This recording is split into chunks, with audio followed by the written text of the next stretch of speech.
सद्गुरु भगवान की जय। स्वामी जी महाराज की जय। शिवोहम।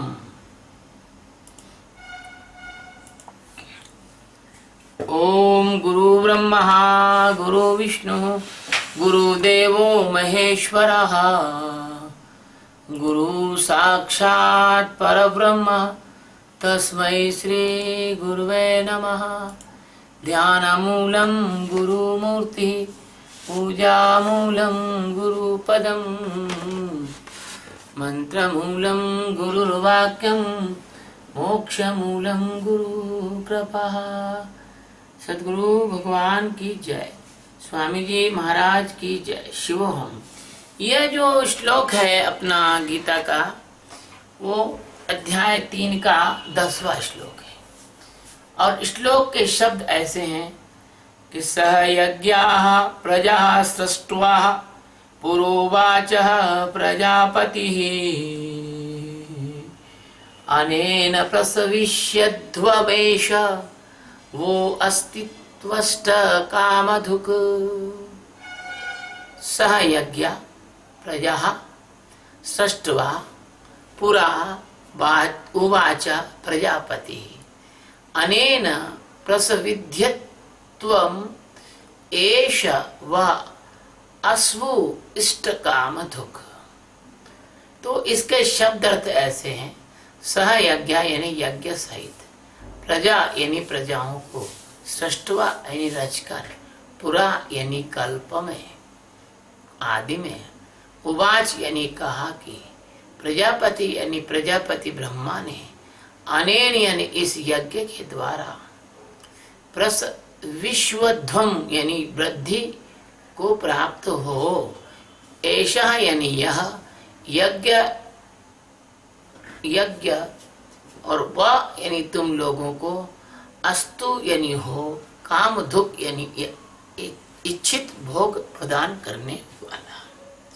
तो ये जो श्लोक है, ये लोग काम कर्म कांडी लोग जो हैं, इस श्लोक को अपने पक्ष में करके और बेवकूफ बनाते हैं, लोगों को गलत दिशा में धर्म को ले जा रहे हैं।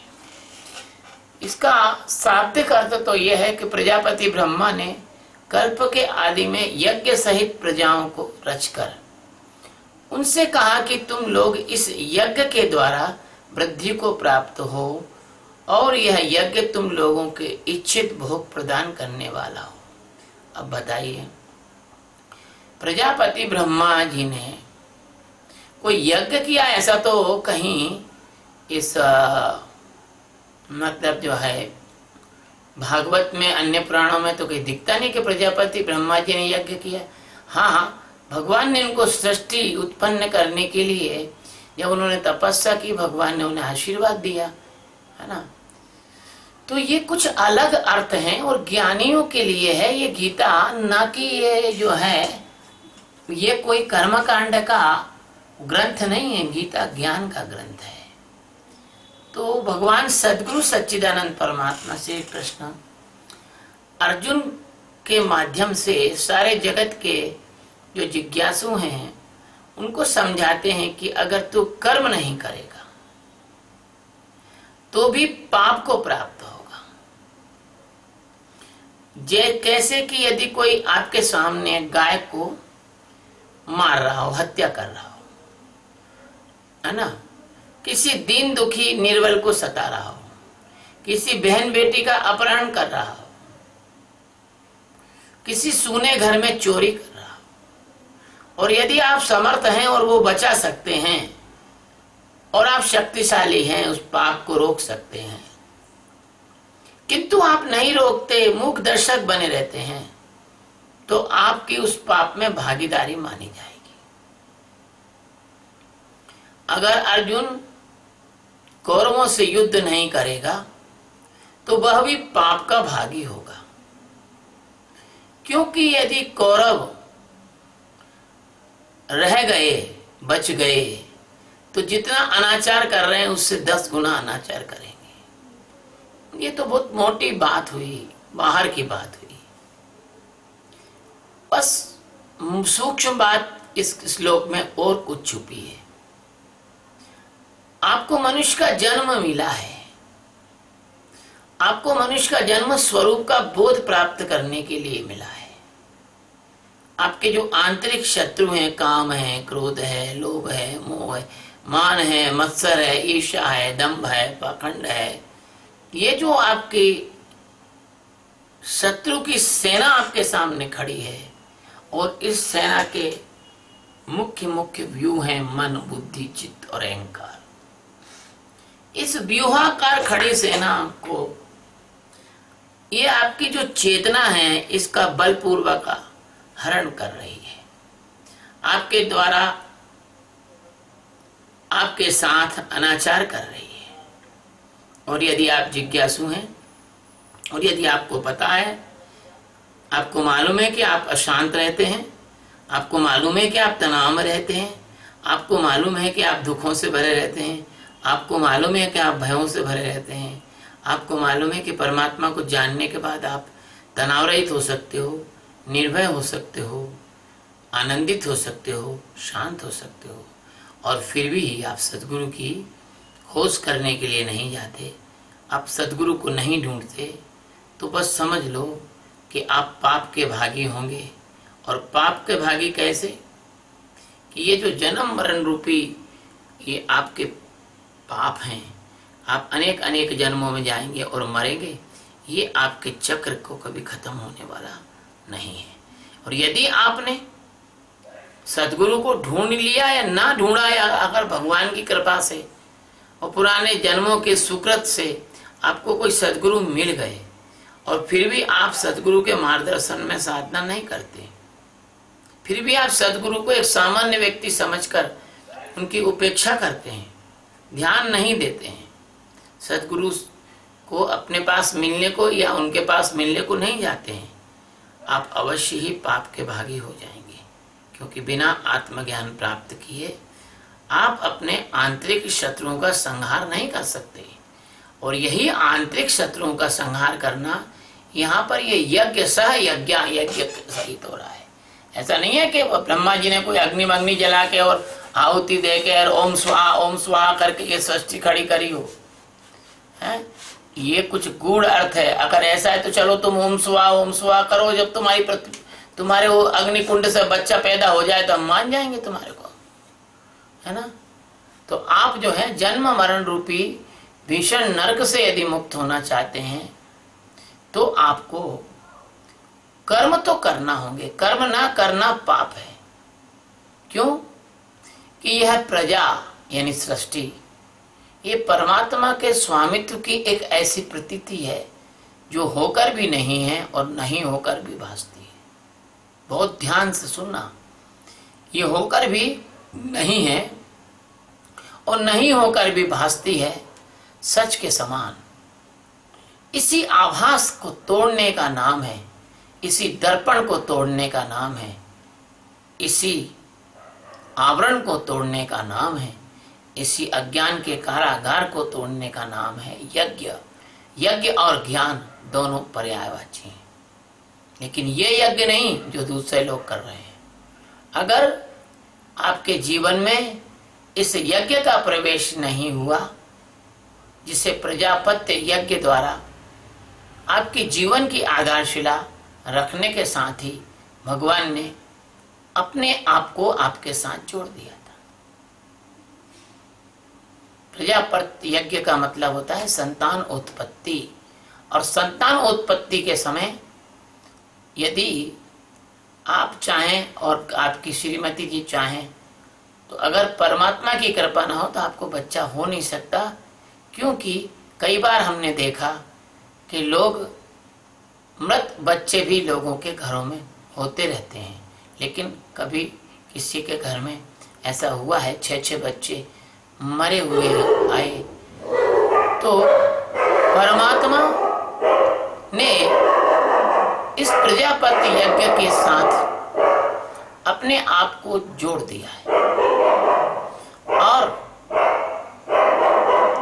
इसी यज्ञ के कारण आपके जीवन में श्री है, समृद्धि है। क्योंकि भगवान की मौजूदगी, अस्तित्व की मौजूदगी नहीं होती तो आप एक क्षण भी किसी भी प्रकार की श्री और समृद्धि का अनुभव नहीं कर सकते थे।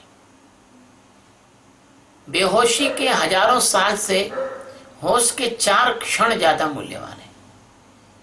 यह मानव से लेकर कीट पर्यंत जो समुदाय है, इसके अंदर परमात्मा स्वयं आत्म स्वरूप में, जीवन स्वरूप में मौजूद हैं और सिवा मानव के और किसी प्राणी में, देवताओं में तक ये क्षमता नहीं है कि वो उस परमात्मा को जान सके जो तुम्हारे अंदर मौजूद है।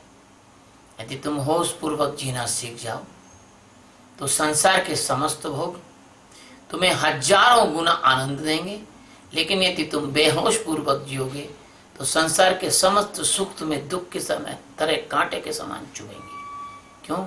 कि तुम्हारी बेहोशी, तुम्हारा तनाव, तुम्हारा निराशा, तुम्हारे अंदर नेगेटिविटी, तुम्हारा कड़वा मुंह तुम्हें मीठी चीज को भी कड़वा बना देगा। इसलिए अगर आप होश पूर्वक जिए, आप अपने अंदर मौजूद उस परमात्मा को जानकर जिए, तो हजारों गुना आनंद आपको प्राप्त होगा। किंतु ऐसी अवस्था में जब आप होश पूर्वक जी रहे हैं तो आप चाहे कुछ भी करेंगे, आपको पाप नहीं छू पाएगा, आपको बंधन नहीं छू पाएगा। इस सृष्टि में कर्मों के 2 विभाग हैं, एक तो यज्ञ कर्म है, दूसरा सृष्टि कर्म है। सृष्टि कर्म के अंतर्गत शरीरों के समस्त प्रत्यक्ष और अप्रत्यक्ष कर्म आते हैं। ब्रह्मा से लेकर तो कीट पर्यंत तक सभी शरीरधारी सृष्टि कर्म करने को बाध्य हैं। आहार निद्रा भय मैथुनञ्च सामान्य में तत् पशु भी नराणाम तदपि मनुष्यो ज्ञान विशेषः ज्ञान विहीना नर पशु समाना, नीति का वाक्य है। परंतु यथार्थ कर्म करना ये केवल मनुष्य का अधिकार है। यह देवता, किन्नर, नाग, पितर, गंधर्व ये नहीं कर सकते।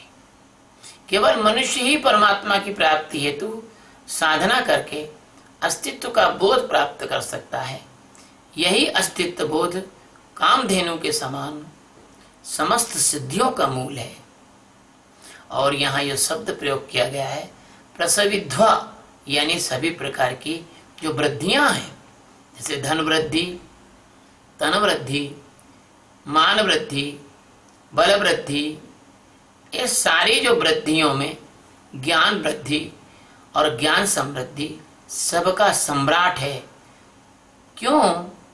कि ज्ञान के बिना ये सब सपने की माया आपके किसी काम की नहीं है।